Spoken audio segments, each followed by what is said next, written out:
اللهم صل على سيدنا محمد وعلى آل سيدنا محمد كما صليت على إبراهيم وعلى آل إبراهيم في العالمين إنك حميد مجيد.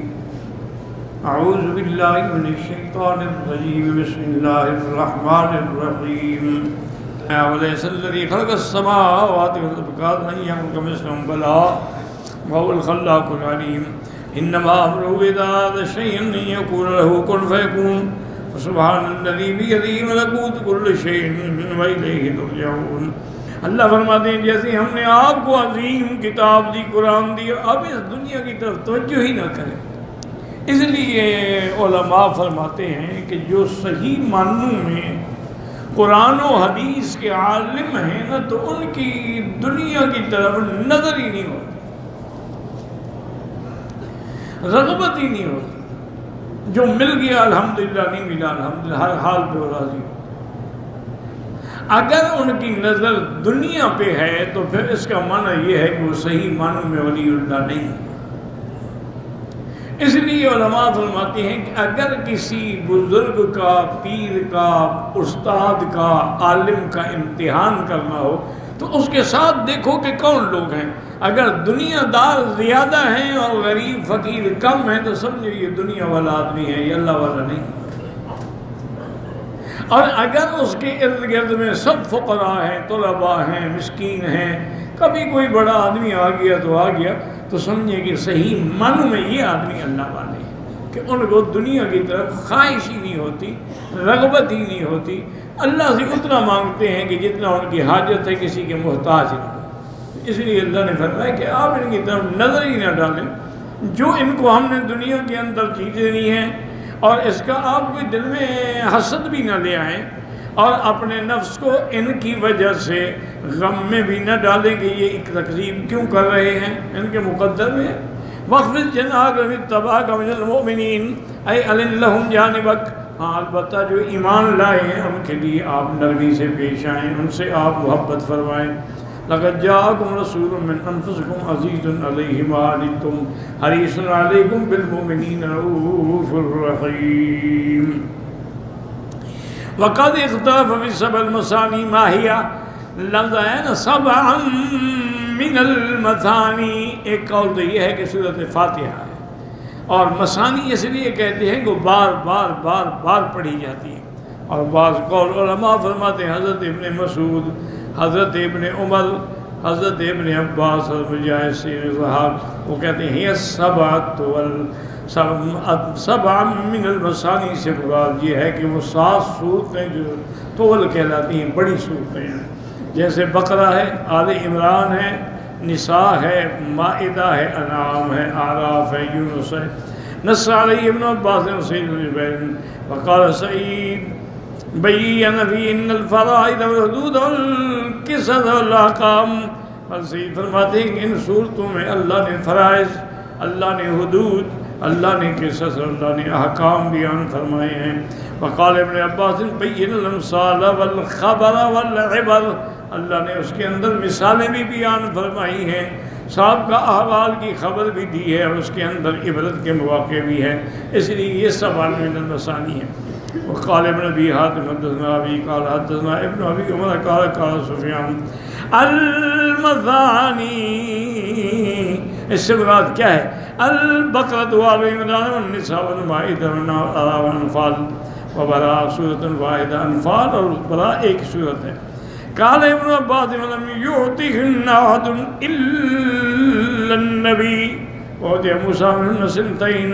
حضرت ابن عباس فرماتی ہیں کہ یہ 7 صورتیں جو ہیں کسی پیغمبر کو نہیں ملی ما سوا محمد مصطفیٰ کے.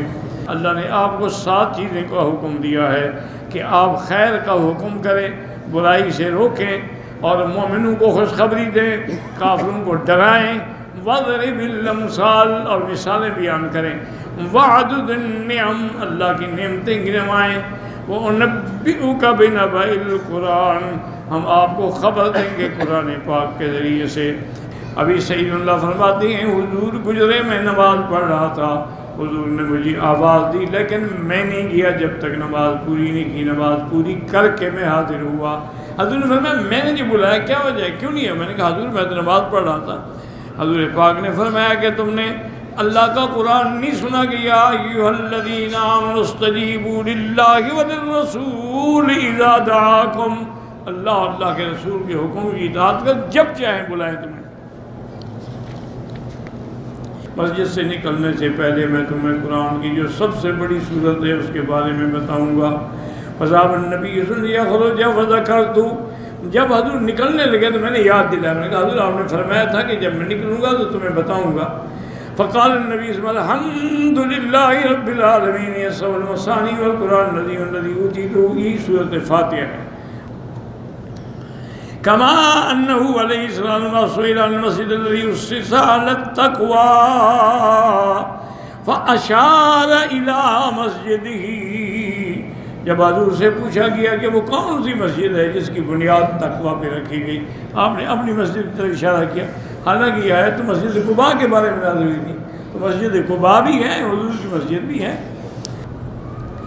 حضور کی خدمت میں ایک مہمان آیا اور آپ کے گھر میں کچھ بھی نہیں تھا کہ مہمان کے لیے تیار کریں۔ آپ نے ایک یہودی کے پاس آدمی بھیجا کہ اس کو کہو حضور نے مجھے بھیجا ہے کہ تم ہمیں کچھ آٹا وغیرہ سودا جو ہے وہ ادھار دے دو اور رجب میں ہم ادا کر دیں گے۔ قال لا الا برہن، اس نے کہا میں ایسے نہیں دیتا، کوئی نہ کوئی چیز رہن رکھو۔ آپ نے فرمایا کہ میں اللہ کی رحمت سے آسمانوں میں بھی امین ہوں اور زمینوں میں بھی امین ہوں، اگر وہ دے دیتا تو ہم ہر حال میں پیسے ادا کرتے۔ فلما خرجت من عندی نظرها الآية لا تمدن عينيك إلى ما متعنا به أزواجا منهم زهرة الحياة الدنيا إلى آخر الآية كأنه يعزيه عن الدنيا، یعنی اللہ آپ کو تسلی دے رہے ہیں کہ دنیا نہیں ہے تو غم نہ کریں۔ قال ابن بزم انہار الرجل من مال صاحبہ، یعنی اگر کسی اور کے پاس دنیا ہے تم حسرت نہ کیا کرو کہ اس کے پاس ہے میرے پاس کیوں نہیں ہے۔ وقال مجاہد ہم متعنا به ازواج منهم، یعنی یہ جو اغنیا ہیں ان کو ہم نے مختلف نعمتیں دی ہیں، ان کی طرف نظر نہ ڈالیں، اللہ کی نعمتوں پہ اللہ کے فیصلے پہ راضی رہیں۔ واللہ اعلم۔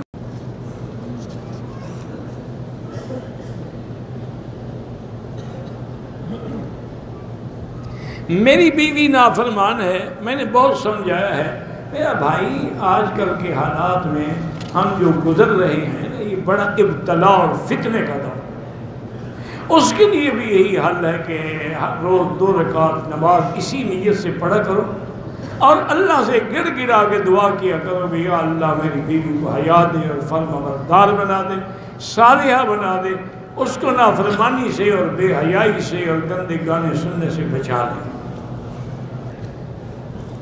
قبرستان میں داخل ہونے کا جب داخل ہوں تو کہیں السلام علیکم یا دار قوم المؤمنین انا انشاءاللہ بکم لاحقون انتم السابقون ونحن الاصل یغفر اللہ لنا ولکم۔ کہتے جی کہ ایک بندے نے ایک قبر پہ جا کے قبر والے سے بیٹا مانگا تو قبر کے ساتھ ایک درخت بھی تھا، سال کے بعد بچہ پیدا ہوا، اس کی ران پر جو ہے وہ درخت کا نشان بھی تھا۔ یہ شرک ہے اور کفر ہے، شیطانی تصرف، شیطان ایسے تصرف کرتا ہے اور آدمی سمجھتا ہے کہ مجھے قبر والے نے دیا۔ اچھا جو وہ کافر انگریز قبر پہ نہیں جاتے ان کے تو بڑے خوبصورت بچے پیدا ہوتے ہیں، وہ کیسے پیدا ہو جاتے ہیں؟ یہ اللہ کا نظام ہے، جاؤ نہ جاؤ، لکھا ہے تو ملے گا، نہیں لکھا تو الٹے لٹک جاؤ، قبروں پہ کچھ نہیں ہوگا۔ ٹیسٹ ٹیوب کے ذریعے بچہ پیدا کرنا جائز ہے، لیکن شرط یہ ہے کہ اس میں مادہ اس کے خاوند کا ڈالا جائے۔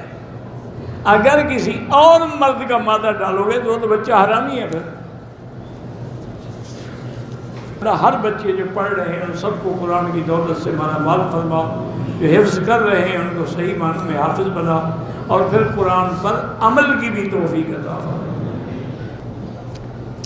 میرے بعد یہ میرے شوہر نے اپنی پہلی بیوی کو چھوڑ دیا، لیکن وہ ابھی تک اسی گھر میں ہے بچوں کے لیے، وہ دوبارہ نکاح کرنا چاہتا ہے۔ میری بیٹی یہ بتائیں کہ چھوڑ تو دیا، طلاق 1 دی تھی، 2 دی تھی، 3 دی تھی، اگر 1 اور 2 دی تھی پھر تو نکاح ہو سکتا ہے، 3 دی تھی پھر نہیں ہو سکتا جب تک وہ کسی اور جگہ شادی نہ کرے۔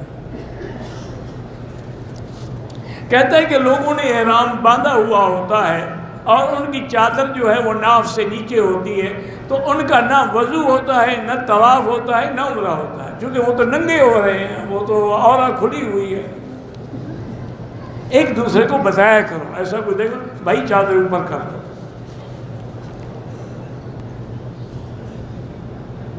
وہ کہتے ہیں جی 8 تراویح ہیں، اور جمعہ کی دوسری اذان کے بارے میں کہتے ہیں کہ یہ بدعت ہے۔ اگر حضرت عثمان کا عمل بدعت ہے تو اس مولوی کا کہنا سنت ہے؟ حضرت عثمان خلیفہ راشد ہے، اور حضور نے فرمایا کہ علیکم سنتی و سنت الخلفاء الراشدین۔ حضور کی داڑھی سینے مبارک ہوتی، یملأ صدرہ، اس سے نیچے نیچے۔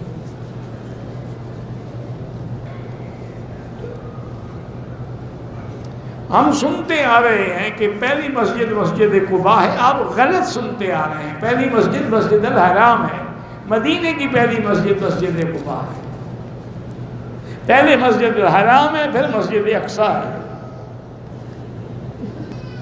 میرا گھر حرم قریب کے نقاصہ میں ہے، گھر کے چھت میں بہت سارے کبوتر آتے ہیں، ان اب کبوتر کو پکڑ کے کھا سکتا ہوں۔ حرم کے اندر پکڑو گے کبوتر؟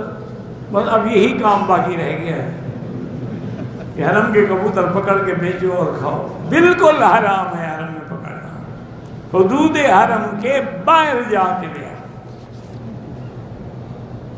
حضور پاک نے زمزم کا پانی کھڑے ہو کے پیا ہے، لیکن ہمیشہ بیٹھ کے پیتے تھے۔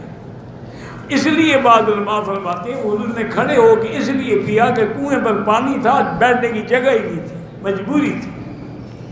بہرحال کھڑے ہو کے پینا جائز ہے، لیکن افضل یہ ہے کہ بیٹھ کے پیئے۔ واللہ اعلم۔ ربنا تقبل منا انک انت السمیع العلیم وتب علینا انک انت التواب الرحیم۔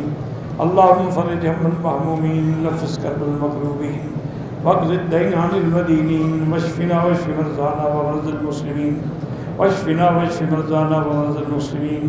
اللهم مذهب الباس رب الناس، اشف انت شافی لا شفاء الا شفاؤک شفاؤک لا یغادر سقما۔ اللهم ارحم ضعفنا واجبر كسرنا واشفنا واشف مرضانا وارحم موتانا واستجب دعاءنا ولا تخيب رجاءنا برحمتك يا ارحم الراحمين يا ارحم الراحمين۔ اللهم انصر الاسلام والمسلمين، اللهم انصر المجاهدين الذين يجاهدون في سبيلك لإعلاء كلمتك، اللهم أيدهم بنصرك يا قوي يا عزيز، اللهم اهلك أعداءك أعداء الدين، انزل عليهم بأسك الذي لا يرد عن القوم المجرمين۔ اللهم من أرادنا وأراد أهلنا وديننا وبلادنا بسوء فأشغله بنفسه، اللهم اجعل كيده في نحره۔ یا اللہ بیماروں کو شفا عطا فرما، یا اللہ ہم سب کی ظاہری باطنی روحانی جسمانی نفسانی بیماریاں دور فرما، یا اللہ اس عاجز پہ بھی رحم فرما اور ساری بیماریاں اور تکالیف دور فرما، یا اللہ بے حیاؤں کو حیا عطا فرما، بے اولادوں کو اولاد صالح عطا فرما، جن کے گھروں میں لڑکیاں ہیں ان کے خیر کے رشتے نصیب فرما، بے روزگاروں کو روزگار نصیب فرما، قرض داروں کے قرض عطا فرما، یا اللہ ہمیں مانگنے بھی نہیں آتا بغیر مانگے عطا فرما، یا اللہ حرمین الشریفین کو ہر فتنہ سے محفوظ فرما، یا اللہ پوری دنیا میں جتنی مساجد ہیں، مدارس ہیں، دین کے ادارے ہیں، معاہد ہیں، معابد ہیں، دین کی جماعتیں ہیں، دین کے افراد ہیں، ان سب کی حفاظت فرما، یا اللہ جو مسلمان مظلوم فلسطین میں ہیں، کشمیر میں ہیں، روہنگیا میں ہیں، عرب میں ہیں، عجم میں ہیں، افغان میں ہیں، ان سب کی جان مال آبرو عزت کی حفاظت فرما۔